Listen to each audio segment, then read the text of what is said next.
हाय दोस्तों, आज की मूवी में हम आपको दो ऐसे सीरियल किलर्स की स्टोरी को बताएंगे जो सिर्फ फोटोग्राफ्स लेने के लिए लोगों को बेरहमी से मार दिया करते थे। ये फिल्म बेहद डिस्टर्बिंग और क्रीपी है। आइए फिल्म की स्टोरी को देखते हैं। फिल्म का नाम है the girl in the photographs. Movie की स्टार्टिंग जेनेट और उसकी फ्रेंड ब्रिटनी से होती है जो अपने अपने घर जा रहे थे। जेनेट अपनी कार से अपने घर जाने लगती है, पर जेनेट का कोई पीछा कर रहा था जिसके बारे में जेनेट को कुछ पता नहीं था। जेनेट अपने घर आ जाती है और कपड़े उतारकर फ्रिज से कुछ खाने का सामान निकालने लगती है। तभी वहाँ एक आदमी आता है जिसने मास्क पहना हुआ था और वो जेनेट को पकड़ लेता है। आगे हम देखते हैं ये एक नहीं दो लोग हैं जो जेनेट को एक कार के अंदर बंद कर देते हैं। इसके बाद ये दोनों नालायक जेनेट की फोटोग्राफ्स लेते हैं और जेनेट को कार से निकालकर रोड पर मारने लगते हैं और उसकी फोटोग्राफ्स क्लिक करते रहते हैं। इसके कुछ दिन बाद हम एक आदमी को एक फोटोग्राफ को प्रिंट करते देखते हैं। ये फोटोग्राफ जेनेट की थी और जेनेट इस फोटोग्राफ में मरी पड़ी थी। आगे हम एक और खूबसूरत कली को देखते हैं। इसका नाम कॉलिन होता है और वो परचूनी की दुकान में काम करती थी। जब वो शॉप में आती है तो उसे बोर्ड पर जेनेट को वही फोटो लगा मिलता है जिसमें जेनेट मरी हुई थी। फिर अगले दिन कॉलिन जेनेट को उसी फोटो को लेकर पुलिस स्टेशन जाती है, पर पुलिस वाला कहता है कि ये फोटो फेक है क्योंकि ना ही उन्हें किसी लड़की की रिपोर्ट मिली है और ना ही कोई डेड बॉडी। इसके बाद कॉलिन अपने घर चली जाती है। अब हम उसी किलर को देखते हैं जो कॉलिन की फोटोज को निकालता है और यहाँ घर पर कॉलिन कपड़े चेंज करती है और बेडरूम में जाती है जहाँ पर उसे एक मैगजीन पर उसी सेम पोज में एक लड़की दिखती है जिस पोज में जेनेट की वो मरी हुई फोटो थी। कॉलिन जब पता करती है तो उसे पता चलता है ये फोटो पीटर नाम के एक फोटोग्राफर ने लिया था जो लड़कियों की फोटोज लेने के लिए काफी फेमस था। पीटर को अब ये बात पता चल गई थी कि कोई उसकी सेम फोटोज को डेड बॉडीज के साथ दोबारा रिक्रिएट कर रहा है। पीटर को भी ये सेम आइडिया आता है कि वो भी डेड मॉडल्स को साथ फोटोज लेगा और पीटर अपनी गर्लफ्रेंड रोज और असिस्टेंट क्रिस को ये आइडिया बताता है और सभी को ये आइडिया काफी पसंद आता है और पीटर अपनी टीम और दो मॉडल्स के साथ स्पेयर फिश आ जाते हैं जहाँ पर वो डेड बॉडी वाला शूट करने वाले थे। आगे हम देखते हैं रात में कॉलिन का बॉयफ्रेंड कॉलिन को काम पर छोड़ने आता है। कॉलिन अंदर जाकर अपना काम करने लगती है और वही दो नालायक किलर्स कॉलिन की काम वाली जगह पर आते हैं और कॉलिन जब बाथरूम में थी तो ये नालायक बाथरूम के बाहर कॉलिन को पकड़ने के लिए खड़े हो जाते हैं, लेकिन ये नालायक दूसरे बाथरूम के बाहर खड़े थे और कॉलिन को नहीं बल्कि किसी दूसरी लड़की को पकड़ लेते हैं। दूसरी तरफ पीटर भी शहर में पहुंच जाता है। उसी परचूनी की दुकान में सामान लेने जाता है जिसमें कॉलिन काम करती थी और काउंटर पर क्रिस कॉलिन को देखता है। कॉलिन काफी खूबसूरत थी तो क्रिस कॉलिन को देखकर इम्प्रेस हो जाता है और उसे अपना कार्ड देकर घर की पार्टी के लिए इनवाइट करता है। बाहर आकर पीटर और उसकी टीम को एक रेड ट्रक दिखता है जो पीटर को काफी पसंद आता है और पीटर उस ट्रक के साथ एक फोटो शूट करना चाहता था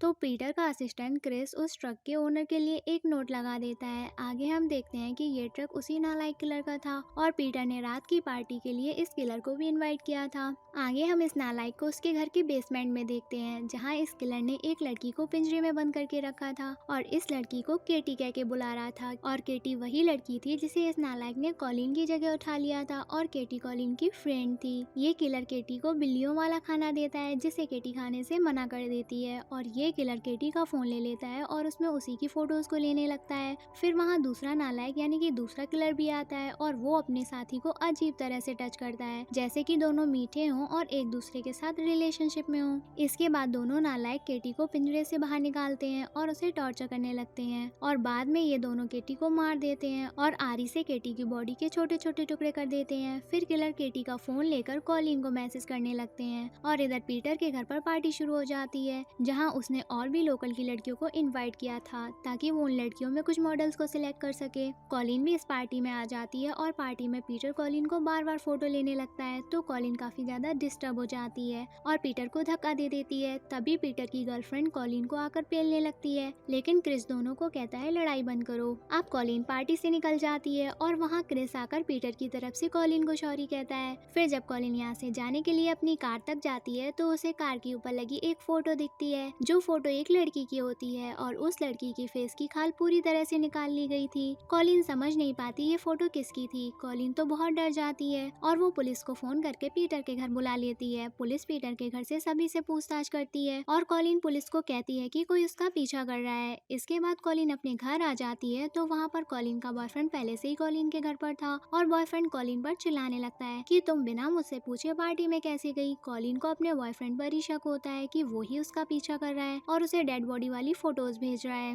कॉलिन अपने बॉयफ्रेंड से बहस कर लेती है और इसके बाद बॉयफ्रेंड कॉलिन के घर के बाहर आ जाता है, लेकिन तभी वो किलर बॉयफ्रेंड को पकड़ लेता है और अब ये नालायक कॉलिन के घर पर भी घुस जाता है। लेकिन कॉलिन को अभी तक कुछ पता नहीं था। वहीं पीटर को कल रात की पिक्चर में कॉलिन बहुत पसंद आ जाती है और वो कहता है कि कॉलिन फोटोशूट करने के लिए बिल्कुल परफेक्ट है। आगे पीटर और क्रिस दोनों कॉलिन के परचूनी वाली दुकान में जाकर मिलते हैं। पीटर यहाँ कॉलिन को अपने साथ लॉस एंजलिस चलकर फोटोशूट करने के लिए कन्विंस कर लेता है। पीटर कॉलिन को रात में ही घर पर आने को कहता है क्योंकि वो कल अर्ली मॉर्निंग में ही लॉस एंजलिस निकलने वाले थे। कॉलिन अपने घर जाकर अपना सामान पैक करती है और अपने बॉयफ्रेंड को मैसेज करके बताती है कि वो लॉस एंजलिस के लिए निकल रही है, लेकिन बॉयफ्रेंड को तो इन नालायकों ने बंद कर रखा था। और अब इन किलर्स को बॉयफ्रेंड के फोन से ये पता चल जाता है कि कॉलिन कल लॉस एंजलिस के लिए निकल रही है और आज रात वो पीटर के घर पर ही रुकी हुई है। अब ये दोनों एक नंबर के नालायक बॉयफ्रेंड को भी मार डालते हैं और दूसरी तरफ पीटर के घर पर भी सभी कल निकलने के लिए तैयार हो रहे थे। अब ये दोनों नालायक भी घर पर घुस जाते हैं और पीटर को आइडिया आता है कि क्यों ना वो अपनी गर्लफ्रेंड का एक नाइट सूट स्विमिंग पूल में करे और दोनों अपने रूम से निकलकर स्विमिंग पूल में आ जाते हैं। गर्लफ्रेंड अपने कपड़े उतारकर पूल में जाती है और पीटर वही फोटोज लेने लगता है। तभी वो दोनों किलर्स पीटर के पीछे आते हैं और उसकी पीठ में चाकू मार देते हैं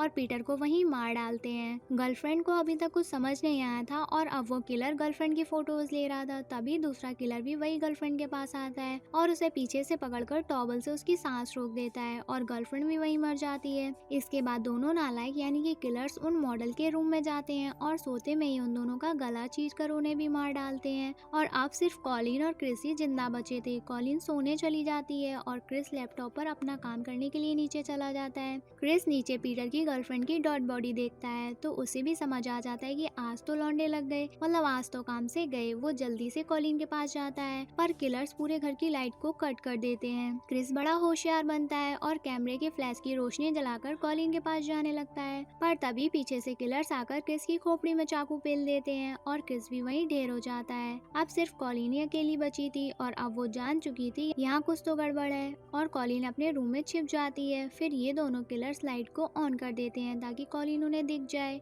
लाइट आ जाने के बाद कॉलिन धीरे धीरे नीचे आती है तो वो देखती है कि सारे लोग नीचे मरे पड़े हैं और दोनों किलर्स उनकी बॉडीज को काट रहे हैं। कॉलिन ये नजारा देखकर बहुत डर जाती है। फिर ये किलर्स कैमरा लेकर कॉलिन की तरफ बढ़ते हैं और एक कमरे के फ्लैश के साथ ये सीन यहीं कट हो जाता है। अब अगले सीन में एक लड़की एक कार से उतरती है जो एक आइसक्रीम शॉप में काम करती थी और शॉप के डोर पर उसे एक पिक्चर चिपकी हुई मिलती है जिसमें कॉलिन एक सोफे पर बैठी हुई थी और पीटर और उसकी पूरी टीम की डेड बॉडी कॉलिन के आसपास अलग अलग पोज में बैठे थे और मूवी यहीं एंड हो जाती है। मेरे जिक्र के टुकड़ों, इस फिल्म का कॉन्सेप्ट थोड़ा सा अलग था। आई होप आपको भी फिल्म पसंद आई हो और अगर आपको ये फिल्म पसंद नहीं आई है तो हमें कमेंट करके उसमें जरूर बताएं आप सभी की फेवरेट फिल्म कौन सी है। हम उस फिल्म पर भी वीडियो जरूर बनाएंगे। और हाँ, अगर मेरे फेस पर स्माइल चाहते हो तो चैनल सब्सक्राइब कर दो ना please. I love you family. I hope आपको हमारे मूवी समझाने का तरीका पसंद आया होगा। हमारे चैनल को ऐसे ही प्यार देते रहें। Good bye. तो हमें कमेंट करके उसमें जरूर बताएं आप सभी की फेवरेट फिल्म कौन सी है। हम उस फिल्म पर भी वीडियो जरूर बनाएंगे। और हाँ, अगर मेरे फेस पर स्माइल चाहते हो तो चैनल सब्सक्राइब कर दो ना please. I love you family. I hope आपको हमारे मूवी समझाने का तरीका पसंद आया होगा। हमारे चैनल को ऐसे ही प्यार देते रहें। Good bye.